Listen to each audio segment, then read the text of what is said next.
Kopi Antik Inspire.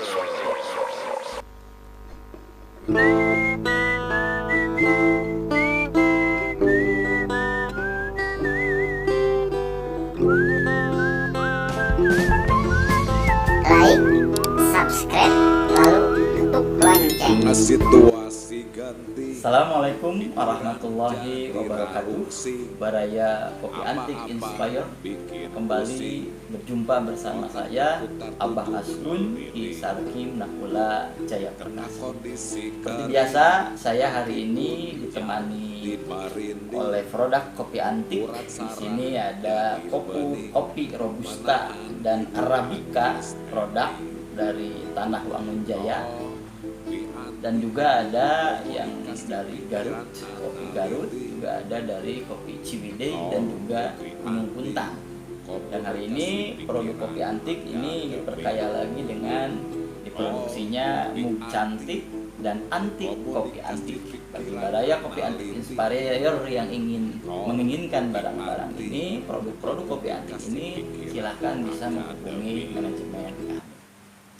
Baraya Kopi Antik Inspire, saya ingin berdialektika kembali dengan baraya Kopi Antik Inspire terkait dengan ada salah satu pertanyaan tentang suara toa di masjid, sampai kemudian muncul kasus misalnya ada salah seorang artis yang mempertanyakan berkaitan dengan membangunkan sahur menggunakan toa dan lain-lain sebagainya.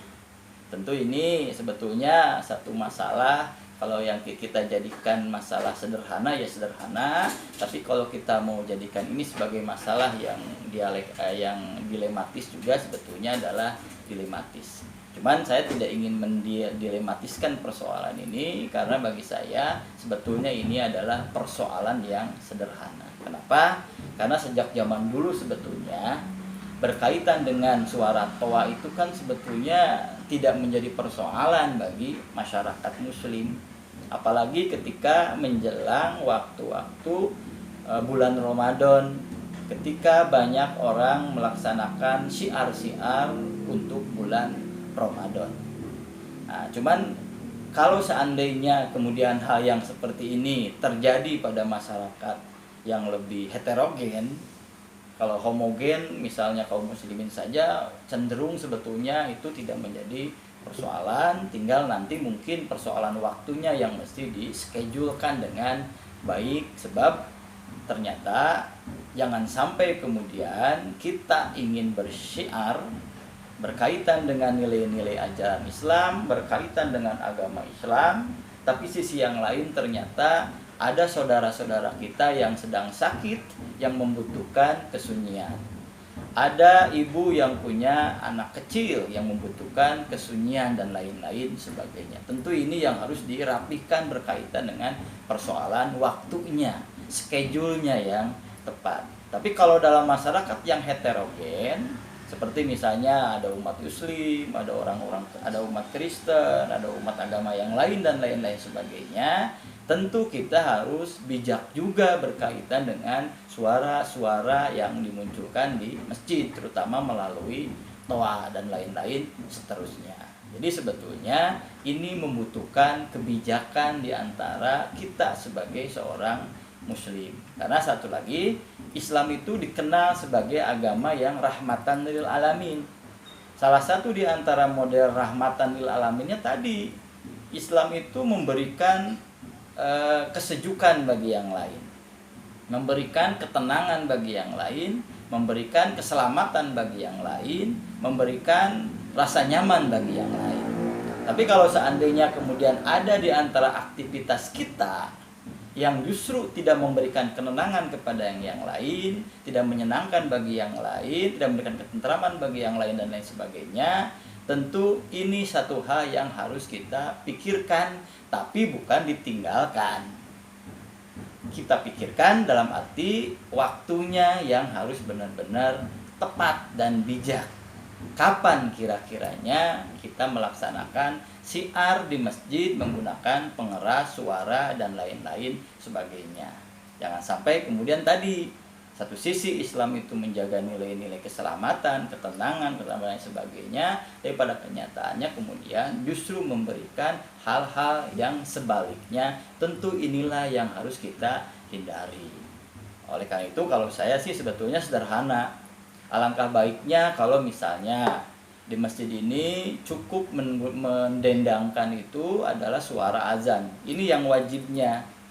Suara azan itu wajib setiap 5 waktu untuk memberitahukan, informasikan bahwa waktu sholat ini sudah tiba. Kalau yang lainnya seperti tadarusan Al-Quran, baca-baca nadzoman, baca-baca zikir dan lain-lain sebagainya, alangkah baiknya juga kalau seandainya menggunakan speaker yang ada di dalam. Jadi kan biasanya speaker itu 2, speaker keluar ini cukup untuk adzan, dan juga ada speaker ke dalam. Ini misalnya untuk tadarusan, untuk nazoman, untuk zikir dan lain-lain sebagainya, agar memberikan suasana yang lebih syahdu, suasana ibadah Ramadan kita. Jadi itu satu hal yang sangat wajibnya itu adalah suara azan kalau menurut hemat saya. Tapi kalau yang lainnya alangkah baiknya kita pikirkan berkaitan dengan nilai-nilai kesejukannya. Alangkah baiknya kalau menggunakan speaker yang ada di dalam, biar yang lain tidak merasa terganggu. Kalau umat Islam insya Allah kalau ada suara orang ngaji tidak akan terganggu. Umat Islam mendengarkan suara nadoman, puji-pujian pada Allah Subhanahu wa Ta'ala, insya Allah tidak terganggu. Tapi kan di antara kita itu tidak semuanya beragama Islam, kita juga harus menghormati biar tidak terjadi polusi suara buat mereka yang belum tentu mereka itu menyenangi berkaitan dengan suara-suara tadi. Mudah-mudahan sih menyenangkan bagi mereka dan menjadi syiar bagi mereka. Nanti ujung-ujungnya mereka mendapatkan hidayah untuk masuk ke dalam agama Islam. Itu yang kita harapkan sesungguhnya dari nilai-nilai syiar ini. Jadi jangan sampai kontraproduktif. Syiar itu dilakukan oleh kita untuk menarik agama yang lain, umat yang lain agar tertarik kepada kita, tapi jangan justru kontraproduktif sebaliknya. Syiar yang kita lakukan justru tidak menyenangkan bagi yang lain, ini akan kontraproduktif dengan prinsip-prinsip dari nilai-nilai ajaran Islam itu sendiri. Ini barangkali yang ingin saya dialektikan dengan Baraya Kopi Antik Inspire, mudah-mudahan bermanfaat. Assalamualaikum warahmatullahi wabarakatuh. Saya Abah Asgun, Kisar Immaculata Jaya Perkasa. Di tengah kondisi kering, hati pun jadi merinding. Uras saraf jadi pening, menahan diri agar standing. Kopi anti, komunikasi pikiran analitik.